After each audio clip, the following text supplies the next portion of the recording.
Hello everyone, स्वागत है आप सभी का आपके अपने YouTube channel glorious coaching centre में। मैं दीर्घा स्वागत करती हूँ आप सभी का।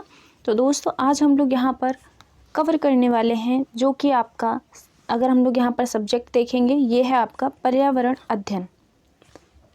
आप सभी लोगों को पता है कि आपका जो पर्यावरण अध्ययन है ये लगभग जितने भी टीचिंग एग्ज़ाम होते हैं सभी के अंदर पूछा जाता है, चाहे वो आपका यूपी टेट हो, सुपर टेट हो, बिहार टेट हो, हरियाणा टेट हो, पंजाब टेट हो, असम टेट हो, सभी के अंदर आपका जो है ईवीएस पूछा जाता है। तो यहाँ पर आज हम लोग जो कि टॉपिक कवर करने वाले हैं ये है आपका पर्यावरण। जैसे कि आप सभी लोग देखते हैं कि जो सबसे पहला चैप्टर शुरुआत होता है, हमें ये पता होना चाहिए कि हमारा पर्यावरण है कैसा, उसके कौन कौन से घटक होते हैं, उसके अंदर हमें क्या क्या पढ़ना पड़ता है, और जो भी इससे मोस्ट इम्पॉर्टेंट क्वेश्चंस बनेंगे वो भी हम लोग डिस्कस करते हुए चलेंगे। तो शुरू करते हैं आज की अपनी क्लास को। जो भी साथी चैनल पे पहली बार विजिट कर रहे हैं तो प्लीज़ चैनल को सब्सक्राइब करके नोटिफिकेशन वाली बेल को प्रेस कर लीजिएगा, ताकि आने वाली जो भी क्लासेस होंगी उनका नोटिफिकेशन आपको टाइम टू टाइम मिलता रहेगा। तो चलिए स्टार्ट करते हैं अपनी क्लास को। अब देखिए, यहाँ पर हम लोग जानते हैं कि आपका पर्यावरण, यानी कि अगर हम लोग इंग्लिश में देखें तो इसे इन्वायरमेंट कहा जाता है। जो लोग इंग्लिश में पढ़ते हैं तो उन्हें भी कोई दिक्कत नहीं होनी चाहिए, हम लोग यहाँ पर इंग्लिश में भी डिस्कस करते हुए चलेंगे और हिंदी में भी। तो पहले हम लोग ये जानते हैं कि आपका जो पर्यावरण यानी कि जो आपका इन्वायरमेंट है ये क्या कहलाता है, क्या होता है। तो देखिए, पहला यहाँ पर कह रहा है आपसे कि पर्यावरण किसे कहते हैं। तो पहले हमें ये जानना है कि पर्यावरण कहते किसे हैं। देखिए, पर्यावरण दो शब्दों से मिलकर बना है। कौन कौन से शब्द हैं? एक है आपका परि, दूसरा है आपका आवरण। ध्यान रखिएगा, अगर आपका प्रश्न बनेगा तो ये भी आपसे पूछ सकता है कि पर्यावरण जो है आपका कितने शब्दों से मिलकर बना है। ध्यान रखिएगा, दो शब्दों से मिलकर आपका बना है। पहला है आपका परि और दूसरा है आपका आवरण। अब आता है कि जो आपका परि और आवरण, इनके अर्थ भी होते होंगे कुछ ना कुछ, तो इनके अर्थ भी हमें पता होने चाहिए, क्योंकि प्रश्न भी पूछ सकता है आपके कि यहाँ पर परि का अर्थ क्या निकलेगा, पर्यावरण में परि का अर्थ क्या होगा।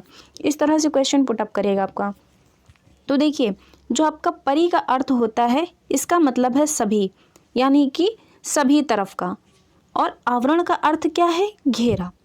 अर्थात हम ये कह सकते हैं कि एक ऐसा आवरण जो हमें चारों तरफ से घेरे हुए है, वो क्या कहलाता है? तो यह आपका पर्यावरण कहलाता है। ध्यान रखिएगा, क्या कहलाएगा? पर्यावरण कहलाएगा। अगर हम लोग एक सरल सी भाषा में समझे तो यह भी कह सकते हैं मनुष्य, यानी कि हम जो मनुष्य हैं, हमारी ओर का जो चारों ओर का क्षेत्र होता है जो कि हमें घेरे रहता है, चाहे वो आपके जीव जंतु हों, पेड़ पौधे हों, कुछ भी हों, वो सभी आपका पर्यावरण के अंतर्गत आता है। ध्यान रखिएगा इस चीज़ को, मनुष्य के चारों ओर का वह क्षेत्र जो उसे घेरे रहता है वही उसका पर्यावरण कहलाता है। तो आई होप आपको ये डेफिनेशन ज़रूर समझ में आई होगी, इसको याद रखिएगा। तो सबसे ज़्यादा आपसे यही पूछा जाएगा कि पर्यावरण किन शब्दों से मिलकर बना है, तो दो शब्दों से मिलकर बना है। पहला आपका परि, दूसरा है आपका आवरण। परि का अर्थ है सभी और आवरण का अर्थ है घेरा, अर्थात ऐसा वातावरण जो कि हमें चारों तरफ से घेरे रखता है। तो ये चीज़ क्लियर हो गई होगी, इतना जान चुके होंगे। चलते हैं आगे की तरफ। अब देखिए, यहाँ पर एक और डेफिनेशन हमें देखनी है कि पर्यावरण को क्या क्या कहा जाता है। देखिए, समस्त पृथ्वी पर पाए जाने वाले जल, वायु, भूमि, पेड़ पौधे एवं जीव जंतुओं का वह समूह जो हमारे चारों ओर है, सामूहिक रूप से पर्यावरण कहलाता है। क्या कह रही डेफिनेशन? कि समस्त पृथ्वी पर, यानी कि जो आपकी पूरी पृथ्वी है, संपूर्ण पृथ्वी है, इसके ऊपर जितने भी आपकी वायु है, जल है, भूमि है, या फिर जितने भी आपके पेड़ पौधे हैं तरह तरह के, या जो जीव जंतु हैं, ये सभी हमारे चारों ओर हैं, जो कि आपका एक समूह बना लेते हैं। यही हमारा क्या कहलाता है? पर्यावरण कहलाता है। अब देखिए, जो आपका पर्यावरण है यह भी आपका दो भागों में डिवाइड है। कौन कौन से? एक तो आपका सामाजिक पर्यावरण होता है, दूसरा आपका प्राकृतिक पर्यावरण होता है। ध्यान रखिएगा, अगर पूछेगा कि पर्यावरण कितने प्रकार का होता है तो दो प्रकार का होता है। पहला आपका सामाजिक पर्यावरण के अंतर्गत आता है, दूसरा आपका प्राकृतिक पर्यावरण के अंतर्गत आता है। तो देखिए, आपको सामाजिक पर्यावरण पढ़ने की इतनी आवश्यकता नहीं है, क्योंकि सामाजिक पर्यावरण से बहुत ही कम प्रश्न बनते हैं। पढ़ना हमें क्या है यहाँ पर? प्राकृतिक पर्यावरण, जिसके अंदर आपके दो और घटक देखने को मिलते हैं। कौन कौन से? एक होता है आपका जैविक घटक और दूसरा होता है अजैविक घटक। तो ये दो घटक होते हैं प्राकृतिक पर्यावरण के अंतर्गत, जैविक और अजैविक। याद रखिएगा, अगर आपसे ये पूछेगा प्रश्न में कि पर्यावरण के अंतर्गत कितने घटकों को शामिल किया गया है। तो आपके 2 घटक शामिल किए गए हैं, अजैविक और जैविक। अब इनको हम लोग डिटेल में पढ़ेंगे क्योंकि इनसे प्रश्न बनता है और हम आपको बताएंगे भी कि किस तरह से प्रश्न पूछेगा। चलिए आगे बढ़ते हैं। अब देखिए यहाँ पर ये आपके पर्यावरण के घटक बताए गए हैं जो कि मैंने आपको डिटेल में यहाँ पर एकदम बता रखा है कि अगर आपसे कहीं से भी कोई प्रश्न पूछेगा तो आपका क्लास से बाहर नहीं जाना चाहिए। इस तरह से हमें अपनी स्मार्ट प्रिपरेशन करनी है। तो शुरू करते हैं। देखिए यहाँ पर जो आपका जैविक घटक है, पहले तो ये जान लेते हैं कि जैविक घटक होता क्या है।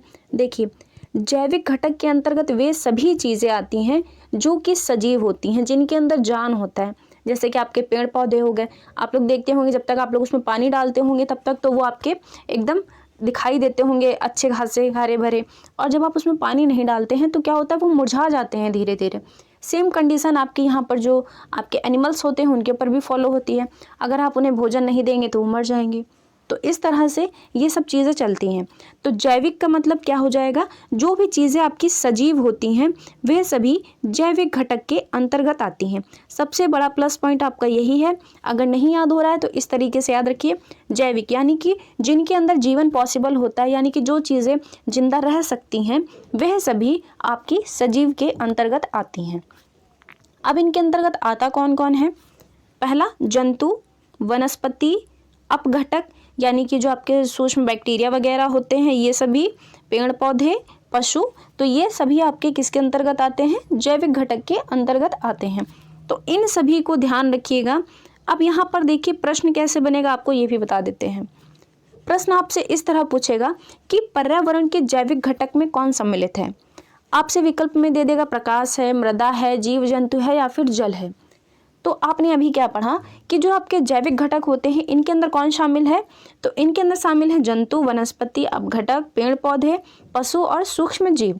तो अभी मैंने जो आपको प्रश्न बोला कि पर्यावरण के जैविक घटक में कौन सम्मिलित है, ऑप्शन है प्रकाश, मृदा, जीव जंतु और जल। जिसके अंदर आपका जो जीव जंतु है ये जैविक घटक के अंतर्गत आता है क्योंकि जीव जंतुओं के अंदर जीवन पॉसिबल होता है।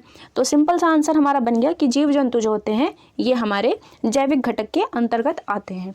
ध्यान हो गया इस चीज़ को, आप लोग याद रखिएगा, भूलिएगा बिल्कुल भी मत, क्योंकि प्रश्न बनता है तो आपको इनको पता होना चाहिए। अगर क्लास पसंद आ रही है तो प्लीज़ क्लास को लाइक ज़रूर कर दीजिएगा और लोगों तक शेयर भी कर दीजिएगा ताकि और भी साथी जो हैं वो आप सभी लोगों के साथ यहाँ पर जुड़ सकें। आगे आते हैं थोड़ा सा। अब देखिए यहाँ पर हम लोग अजैविक घटक की अगर बात करें, अजैविक घटक क्या होते हैं। देखिए जिनके अंदर जान नहीं होती है, यहाँ पर सजीव होता है यानी कि जिनके अंदर लाइफ साइकिल जो होती पॉसिबल होती है, और जो आपके अजैविक होते हैं यानी कि निर्जीव। आप लोगों ने साइंस में चैप्टर भी पढ़ रखे होंगे, तो जो भी चीज़ें निर्जीव होती हैं वो सभी आती हैं आपकी अजैविक घटक के अंतर्गत। अब अजैविक घटक के अंतर्गत कौन कौन सी चीज़ें आती हैं, तो इसके अंदर आपका तालाब हो गया, पर्वत हो गया, सागर हो गया, पहाड़ हो गया, मैदान हो गया, झील हो गया, नदी हो गई, मरुस्थल हो गए। तो ये सभी आपके अजैविक घटक के उदाहरण हैं। मैंने आपको प्रश्न बता भी दिया तो इसको याद रखिएगा। यानी कि अजैविक वे होंगे जो कि निर्जीव होते हैं, जिनके अंदर लाइफ साइकिल पॉसिबल नहीं होती है, यानी कि आपका वायु, जल, प्रकाश ये सभी आपके अजैविक घटक के उदाहरण हैं। चाहे तो यहाँ पर ये भी लिख लीजिए आप लोग, वायु हो जाएगा, उसके बाद यहाँ पर आपकी मृदा हो जाएगी, आपकी कई सारी चीज़ें होती हैं यानी कि जिनके अंदर जीवन संभव नहीं है वे सभी अजैविक घटक के अंदर आएंगे, और जैविक घटक के अंदर जिनका अंदर जीवन पॉसिबल होता है वे सभी जैविक घटक के अंतर्गत आएंगे। मैंने बहुत ही अच्छे से आपको टू द पॉइंट चीज़ें क्लियर कर दी हैं। चलते हैं नेक्स्ट स्लाइड की तरफ। अब देखिए यहाँ पर आपको डेफिनेशन भी मैंने बता दी है, जिन्हें अगर ऐसे नहीं समझ में आया है तो वो लोग डेफिनेशन से भी समझ सकते हैं। तो पहले देखिए अगर हम लोग किसके बारे में बात करेंगे, जैविक घटक के बारे में। क्या कह रहा है, सभी जीवित जीव प्रत्यक्ष या अप्रत्यक्ष रूप से जब एक दूसरे को प्रभावित करते हैं तो यह सभी कारक जैविक घटक की श्रेणी में आते हैं।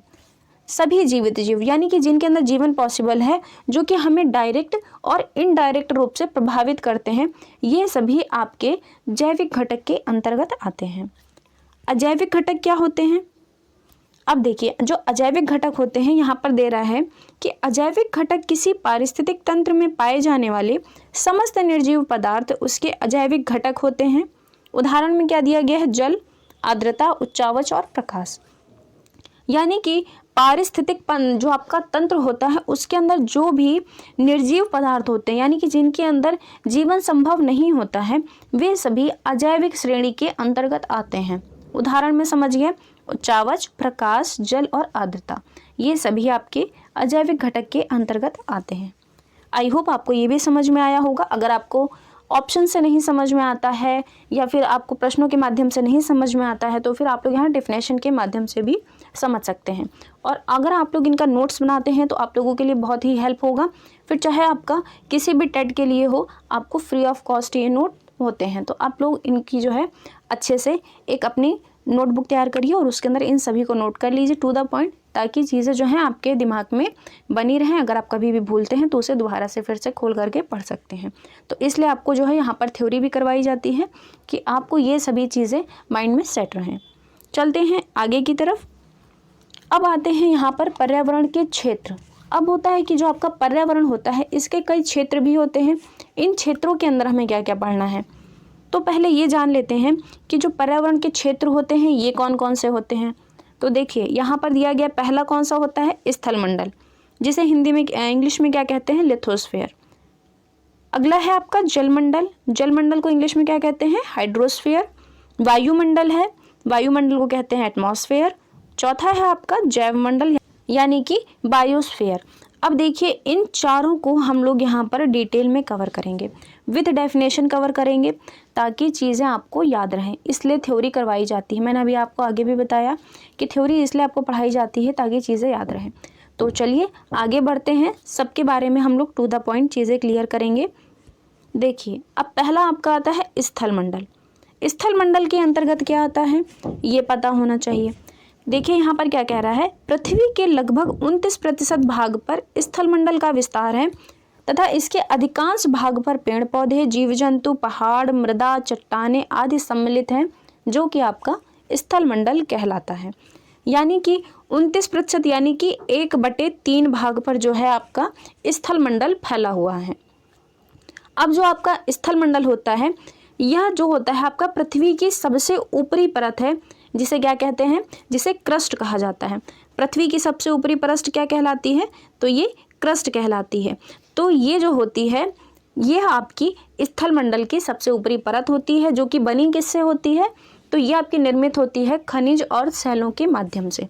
किससे बनी होती है, खनिज और जो आपकी शैलें होती हैं इनके माध्यम से ये बनी होती है। याद रखिएगा इस चीज़ को, अगर प्रश्न पूछेगा कि आपकी जो क्रस्ट होती है ये किससे बनी होती है, तो ये बनी होती है खनिज और शैलों के माध्यम से, और जो आपकी चट्टानें होती हैं वो शैलों का एक प्रकार होती हैं। ठीक है, तो ये चीज़ आपको क्लियर होगी कि स्थलमंडल आपका कितने भाग पर है, तो स्थलमंडल आपका 29% भाग पर फैला हुआ है, जिसके अधिकांश यानी कि ज़्यादातर भाग पर आपके पौधे, जीव जंतु, पहाड़, मृदा, चट्टानें। देखिए यहाँ पर आगे डायग्राम भी है, आप इससे समझ सकते हैं। इसको थोड़ा सा जूम कर देते हैं। ये देखिए यहाँ पर दिख रहा है ना आपको स्थलमंडल। देखिए यहाँ पर बस चल रही है, काफ़ी सारे मकान भी हैं और ये काफ़ी ज़्यादा ही भाग में जो है आपका घेरे हुए हैं।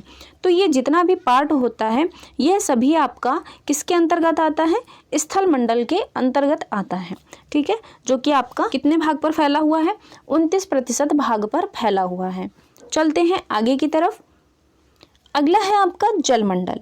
अब यहाँ पर जो आपका जलमंडल है, तो देखिए अगर हम लोग जलमंडल की बात करते हैं तो ये लगभग आपका पृथ्वी पर 71% है। कितना, 71%, यानी कि 2/3 भाग पर जो है आपका जलमंडल फैला हुआ है।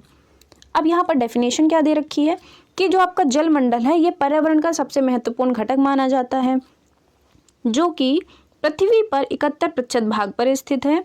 जलमंडल के अंतर्गत धरातलीय एवं भूमिगत जल, नदी, समुद्र, झील, जलाशय आदि आता है। डिटेल में दिया गया है यहाँ पर। अब हम लोग इसको समझेंगे कि आपका जलमंडल होता क्या है।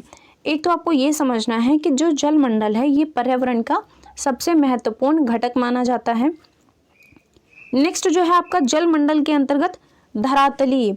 धरातलीय कहने का मतलब क्या है, जो आपका धरातलीय जल होता है, यानी कि जो आप देखते हैं झील हो गया, नदी हो गया, झरने हो गए, यानी कि जो चीज़ें आपको दिखाई देती हैं यानी कि धरातल पर आपको देखने को मिलती हैं, वे सभी आपकी धरातली के अंतर्गत आती हैं।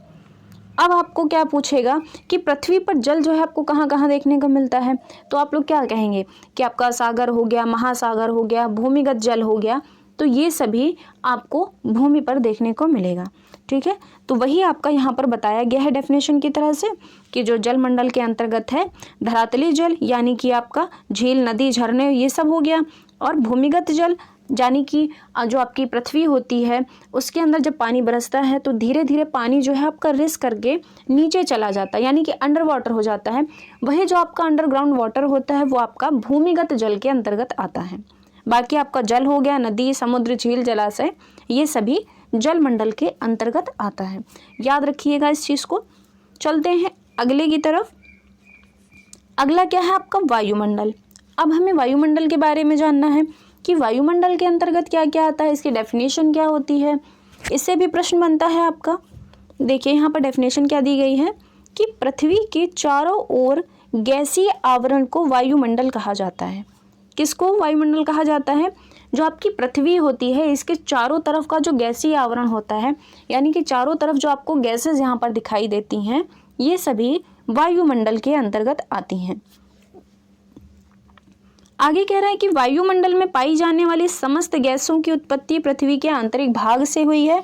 यानी कि वायुमंडल में जो भी आपकी गैसें हैं, जैसे कि आपकी जलवाष्प हो गई, कार्बन डाइऑक्साइड हो गई, ऑर्गन हो गई, हीलियम हो गई, ये सभी जो गैसें हैं आपकी, ये सभी इनकी उत्पत्ति जो है वो पृथ्वी के आंतरिक भाग यानी कि जो सबसे अंदर का भाग होता है पृथ्वी का, उसके अंदर से ये निकली है। अब आगे कह रहा है कि वायुमंडल के निचले भाग में ऑक्सीजन, नाइट्रोजन, धूल कण, जलवाष्प, कार्बन डाइऑक्साइड, ऑर्गन पाया जाता है। आपको बात समझ में आई? क्या कह रहा है? वायुमंडल का जो निचला भाग है इसके अंतर्गत ऑक्सीजन, कार्बन डाइऑक्साइड, नाइट्रोजन, धूल कण, जलवाष्प, ऑर्गन जो है सब यहीं पर पाए जाते हैं। अगर प्रश्न बनेगा आपसे तो कैसे पूछेगा कि वायुमंडल का जो निचला भाग है उसके अंतर्गत कौन सी गैस सम्मिलित है। अब आपसे वहाँ पे ऑप्शन क्या दे देगा? मान लीजिए वहाँ पर दे देगा आपको कि यहाँ पर कई सारी गैसेस, जैसे आपकी रेडॉन हो गई और आपकी कई सारी गैसेस होती हैं, ऐसे ऑप्शन में करके दे देगा और आपको बताना पड़ेगा। तो इन सारी गैसों को आप लोग याद रखिएगा, क्योंकि सेम टाइम नहीं याद हो पाता है, तो इनको जरूर याद रखिएगा। ये गैस जो है आपकी, ये मोस्ट इंपॉर्टेंट गैसें हैं जो कि प्रश्न बना करके आपसे चाहे बिहार टेट हो या यूपी टेट हो, कहीं का भी टेट हो, इसके अंदर पूछता है। आई होप आपको ये बहुत ही अच्छे से समझ में आया होगा। अगर मेरा पढ़ाना आपको अच्छे से समझ में आता है तो प्लीज़ क्लास को लाइक कर दीजिएगा, और चैनल पे अगर पहली बार आए हैं तो चैनल को भी सब्सक्राइब कर लीजिएगा। डेली आपकी यहाँ पर क्लासेस चलती हैं और आपको एकदम अच्छी तरीके से अच्छा कंटेंट प्रोवाइड किया जाता है। चलते हैं आगे की तरफ। अब आते हैं यहाँ पर वायुमंडल में गैसों का प्रतिशत कितना है, इनसे भी प्रश्न बनता है। एक प्रश्न तो पक्का होता है आपका। अब यहाँ पर वायुमंडल में आपकी जितनी भी गैसेस हैं वो कितने प्रतिशत में आपकी कौन सी गैस वायुमंडल के अंतर्गत पाई जाती है। सबसे ज़्यादा जो आपकी गैस पूछी जाती है वो है आपकी नाइट्रोजन, देन ऑक्सीजन, उसके बाद आपकी कार्बन डाइऑक्साइड। ये तीन गैसें सबसे ज़्यादा पूछी जाती हैं आपकी पेपर के अंदर। इनको याद रखें। अभी हम बताएंगे आपकी कि इंपॉर्टेंट गैस कौन कौन सी, आपको कौन सी सबसे ज़्यादा याद रखनी है। और हमने रखी भी चार्ट के माध्यम से वही है कि आपको एक्स्ट्रा चीज़ें ना याद करनी पड़े, जो आपकी पेपर में पूछी जाती हैं सिर्फ उतना ही आपको पढ़ना है। ज़्यादा ज्ञानी नहीं बनना है आप लोगों को, हमें सिर्फ अपने एग्ज़ाम को क्रैक करना है। तो अगर आप लोग उतना पढ़ते हैं तो उतना बहुत सफिशेंट होता है। तो आते हैं अपने टॉपिक पे। देखिए यहाँ पर नाइट्रोजन गैस जो है ये आपकी कितनी उपस्थित है वायुमंडल के अंदर, तो ये उपस्थित है 78.8%, जो कि सबसे ज़्यादा मात्रा में पाई जाती है। इस पर स्टार लगा लीजिएगा, इसको ज़रूर याद रखिएगा। नाइट्रोजन जो है ये सबसे ज़्यादा भाग पर पाई जाती है वायुमंडल के अंदर। नेक्स्ट अगर ऑक्सीजन की बात करते हैं, ऑक्सीजन कितने प्रतिशत है, तो ये है आपकी 20.95%। कितना? 20.95% जो आपकी ऑक्सीजन है ये वायुमंडल के अंतर्गत आती है। अगली गैस है आपकी ऑर्गन। ऑर्गन कितने प्रतिशत है, तो ये है आपकी 0.93%। ऑर्गन भी आपकी सबसे ज़्यादा पूछी जाती हैं। कार्बन डाइऑक्साइड कितने प्रतिशत है, तो ये है आपकी 0.036%। कितनी है? 0.036% जो है आपकी यह कार्बन डाइऑक्साइड स्थित है। अगली है नियॉन। नियॉन कितने प्रतिशत है वायुमंडल के अंदर, तो यह है आपकी 0.002%। वहीं जो हीलियम गैस है आपकी ये है 0.0 0.005%। तो ये आपके जितनी भी गैसेस हैं ये सभी मोस्ट इम्पॉर्टेंट हैं, इन पे स्टार लगा लीजिएगा, इनको अच्छे से रट लीजिएगा, याद कर लीजिएगा, जैसे भी आपसे हो सके आप लोग वैसे याद करिएगा। इनको सबसे ज़्यादा ज़रूरी है याद रखना, जिनके अंदर आपको ये 2-3 गैसेस जो हैं ये सबसे ज़्यादा याद रखनी है, इनसे प्रश्न ज़रूर पूछेगा। तो आई होप आपको इस चार्ट के माध्यम से मैंने बताया है ताकि चीज़ें याद होंगे। चलते हैं आगे की तरफ, अगला देखते हैं। अब देखिए यहाँ पर जो ये आपका वायुमंडल है इसके अंदर क्या क्या आता है, एक्सोस्फीयर आता है, थर्मोस्फीयर आता है, मेसोस्फीयर, स्ट्रेटोस्फीयर और ट्रोपोस्फीयर। ये जो आपका वायुमंडल है ये काफ़ी बड़ा हो जाता है, तो इसको हम लोग जो है नेक्स्ट क्लास में समझेंगे एकदम डिटेल में कि आपका जो समताप मंडल है इसके अंतर्गत क्या क्या आता है, जो आपका थर्मोस्फीयर है इसके अंतर्गत क्या क्या आता है, आपकी ट्रोपोस्फीयर है इसके अंतर्गत क्या क्या आता है, क्या क्या चीज़ें कौन से मंडल में चलती हैं। तो इन सभी को हम लोग एकदम डिटेल में कवर करेंगे, एक आगे जो आपका टॉपिक होगा उसके अंदर हम लोग इनको पढ़ेंगे। चलते हैं आगे की तरफ। अब यहाँ पर आता है आपका जैव मंडल। अब बात आती है आपका जैव मंडल किसे कहा जाता है। स्थल मंडल समझ में आया, वायुमंडल समझ में आया, उसके अलावा आपका जल मंडल समझ में आया, ये 3 मंडल तो समझ में आया, लेकिन ये जैव मंडल क्या है। अगर हम लोग जैव मंडल की बात करते हैं तो ये आपका बना होता है 3 मंडलों का समूह। जैसे कि मान लीजिए आपका ये हो गया जल मंडल, ये हो गया आपका स्थल मंडल और ये हो गया आपका यहाँ पर वायुमंडल।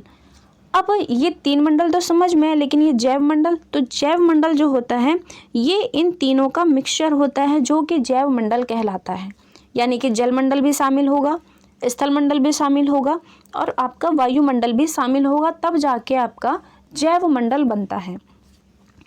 अब बात आती है कि जो आपका जैव मंडल है ये क्या होता है। देखिए यहाँ पर बताया गया है पॉइंट के माध्यम से कि वह स्थान, यानी कि एक ऐसा स्थान जहाँ पर जीव निवास करते हैं और प्रजनन करके अपनी संख्या बढ़ाते हैं। क्या करके, प्रजनन करके अपनी संख्या को इंक्रीज करते हैं, जहाँ पर जीवन का अस्तित्व होता है वही जैव मंडल के अंतर्गत आता है। ठीक है, क्या बताना है आपको जैव मंडल, कि एक ऐसा स्थान जहाँ पर आपके जीव जंतु निवास करते हैं और प्रजनन करके जब वो अपनी संख्या को बढ़ाते हैं, इंक्रीज करते रहते हैं, यानी कि अपने ही जैसे कई संतति उत्पन्न करते हैं, तो वो आपका जैव मंडल के अंतर्गत आता है, जिनके अंदर जीवन का अस्तित्व होता है, यानी कि जिनके अंदर जीवन पॉसिबल होता है। तो ये सभी आपका जैव मंडल में आता है। आगे कह रहा है कि पृथ्वी का वह भाग जहाँ जलमंडल, स्थल मंडल एवं वायुमंडल तीनों रूप से सम्मिलित है जैव मंडल कहलाता है। मैंने आपको भी यहाँ पर समझाया, वही पॉइंट यहाँ पर कहा गया है, यानी कि पृथ्वी का ऐसा भाग, यानी कि जो जलमंडल, स्थल मंडल, वायुमंडल तीनों से मिलकर बना होगा वही आपका जैव मंडल कहलाएगा। तो ये आपको समझ में आया होगा, मैंने जो भी पढ़ाया आपको सब एकदम डिटेल में पढ़ा दिया है। आप लोग इनका नोट्स बना लीजिएगा बहुत ही अच्छे से, क्योंकि ये चीज़ें आपको लाइफ टाइम काम देंगी। आगे आपके बहुत सारे एग्ज़ाम आते हैं, चाहे आपके किसी भी टीचिंग एग्ज़ाम के हों या किसी भी स्टेट से अगर कोई बच्चा तैयारी कर रहा है तो उनके लिए ये बहुत ही अच्छा होगा। तो यहाँ पर फ्री कंटेंट है एक तरह से, तो आप लोग इसका नोट्स प्रिपेयर कर सकते हैं। उम्मीद करते हैं कि हमने जो आज आपको पढ़ाया ये आपको बहुत ही अच्छे से समझ में आया होगा। अगर आपको अभी भी कोई कन्फ्यूज़न रहती है या फिर कहीं पे कोई डाउट रहता है तो आप सभी लोग मेरे से कमेंट सेक्शन में कमेंट करके पूछ सकते हैं। जो भी साथी चैनल पर पहली बार आए हैं तो प्लीज़ चैनल को ज़रूर सब्सक्राइब कर लीजिएगा, नोटिफिकेशन वाली बेल को प्रेस कर लीजिएगा, ताकि आने वाली जो भी क्लासेस होंगी, चाहे आपकी यहाँ पर EVS की हो, आपकी CDP की हो या फिर किसी भी सब्जेक्ट की हो, उनका नोटिफिकेशन आपको टाइम टू टाइम मिलता रहेगा। और डेली आपको इस चैनल के माध्यम से क्लास प्रोवाइड की जाएगी। तो अगर क्लास पसंद आई हो तो प्लीज़ लाइक करिएगा, और अब आपको यहाँ पर जो है कंटिन्यू क्लासेस देखने को मिलेंगी। तो थैंक्स फॉर वॉचिंग।